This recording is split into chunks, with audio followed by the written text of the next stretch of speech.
Hello, my wonderfuls, amazings, and lovelies. Thank you for joining me on I Am Maggie. I appreciate you taking this time where we're picking up pearls, tools, things to help us along on our journey and to help others. When you do get a chance, please hit subscribe and like and leave your positive comments. We are working towards our first 1,000 subscribers, so I appreciate your support and I love having you here. When you do get a chance, please let me know how this is helping you or any positive comments you'd like to share about your process or what the book might be speaking to your heart, because Maria Szepes is amazing.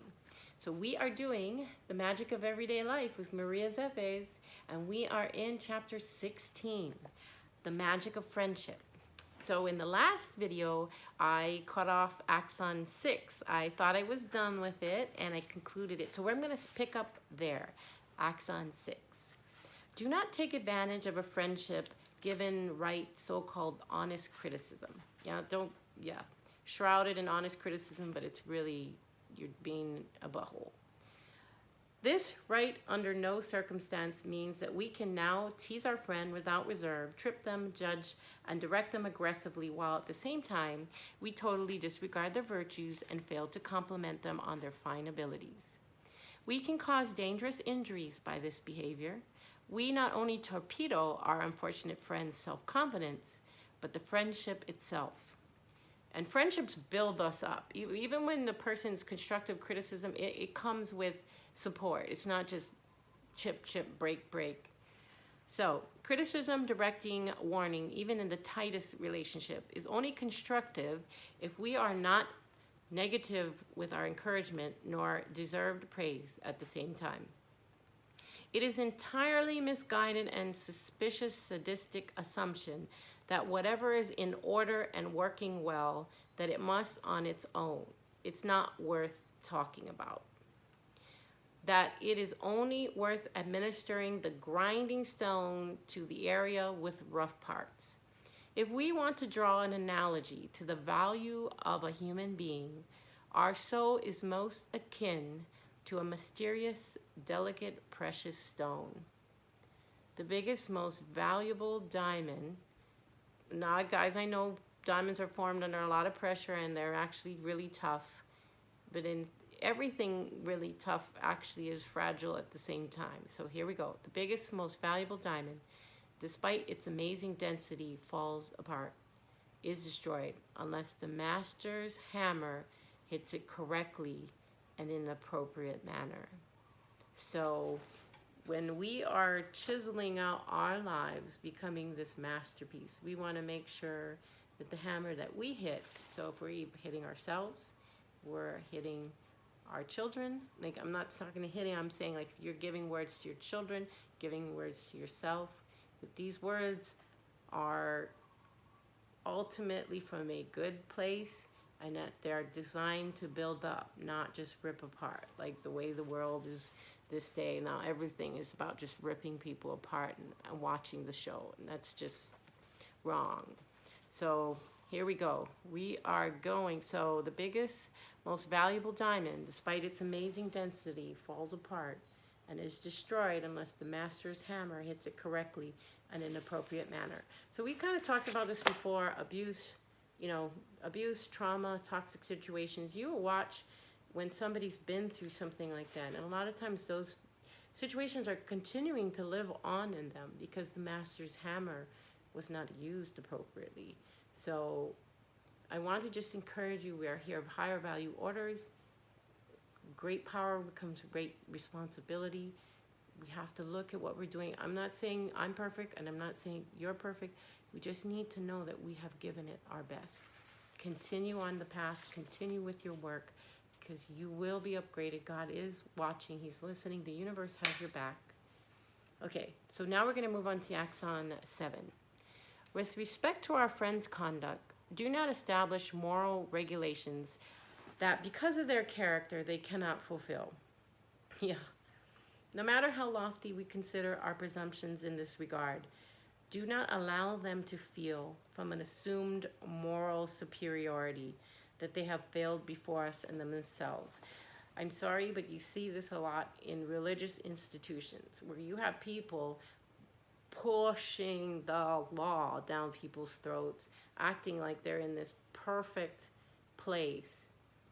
And it's not by the law. The law is the guidelines to help us have a better relationship with God.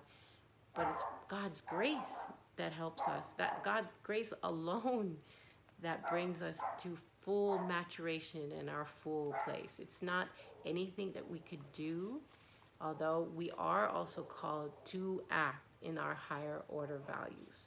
So these moral superiorities, yuck. I have been weighted and I have been found wanting. Okay, so she's saying that's what the moral superiority will say. I have been weighted, and I have been found wanting.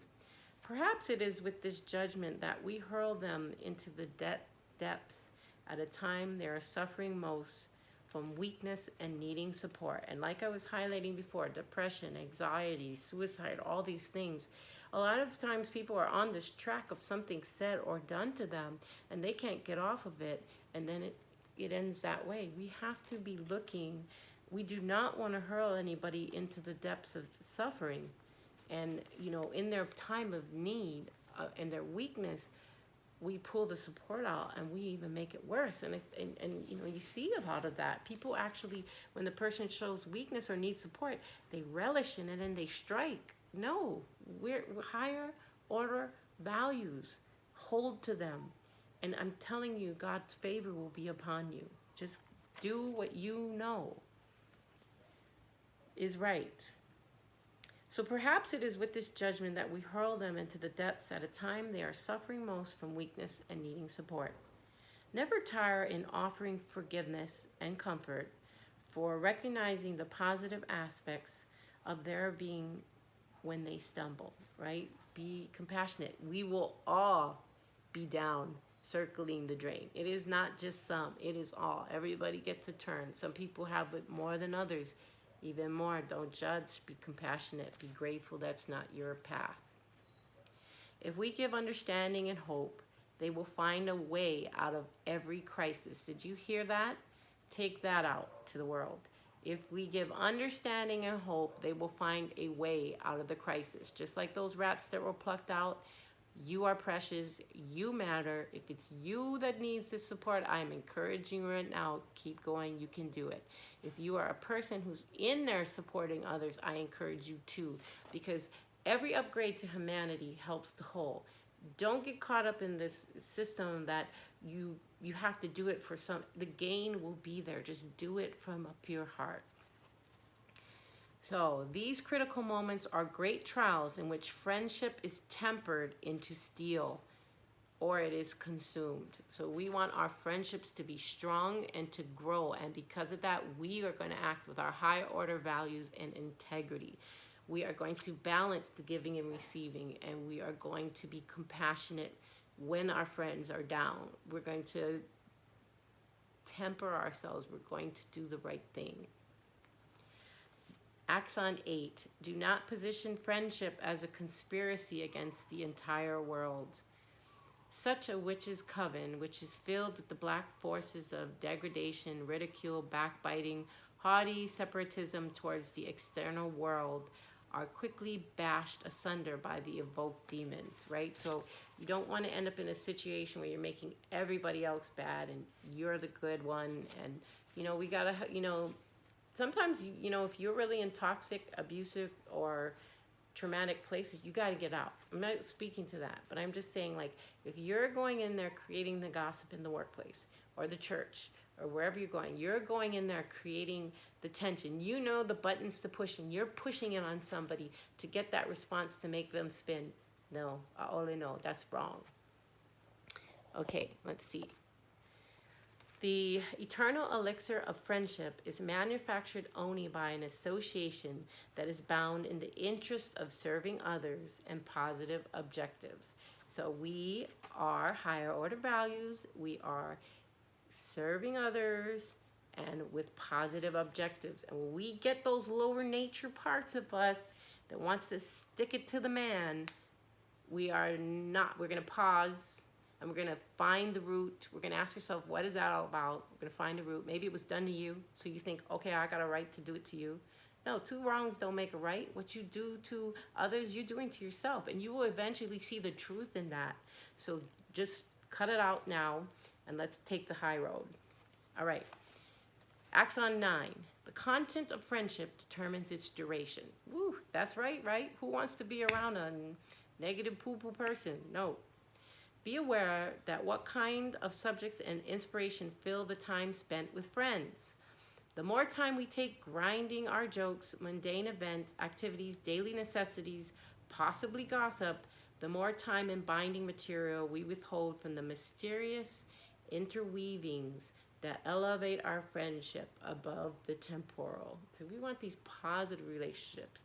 We want to be going in the direction of our dreams, going in the direction of our purpose. These higher value orders are going to take you there. Okay. The more attention we give to subjects of eternal value, to discussing problems of a higher order, the greater the astral mental experience that combines our intellect and spiritual forces, making our friendship all the more deep and unusual. So let's say that again. The more attention we give to subjects of eternal value, to discussing problems of a higher order, the greater astral mental experience that combines our intellectual and spiritual forces, making our friendship all the more deep and unusual. So we are higher level order values. We're going to be uplifting each other. We're going to be doing positive things, positive experiences, positive service, right? And we're also going to be kind when we're in the dark nights. Axon 10. The object of friendship is the joy of giving, the offering of self-denial and sacrifice. So remember, not covert, overt, from a pure place. In the same manner that the object of transcendence development is the work, not its fruit. So before I, you. Ooh, yeah. Okay, the objective of friendship is the joy of giving. Pure giving, guys. Not covert, overt. We're giving from a pure place. The offering of self-denial and sacrifice. In the same manner that the object of transcendence development is the work. So we're developing, not its fruit. So before I, you. All right, well, with that, we just wrapped up chapter 16. Thank you for joining me. That was awesome. May you all see the magic of friendship in your life. I hope you can see that you are the magic of everyday life, and it's in you and it's all around you. Thank you so much for joining me. When you do get a chance, please hit subscribe and like and leave your positive comments. We are working towards our first 1,000 subscribers. We are making friendships here, and I appreciate you joining me. So when you get a chance, please see that you are the magic of everyday life. All right, hope this helped, and you know what comes next. Peace in, peace out. Bye.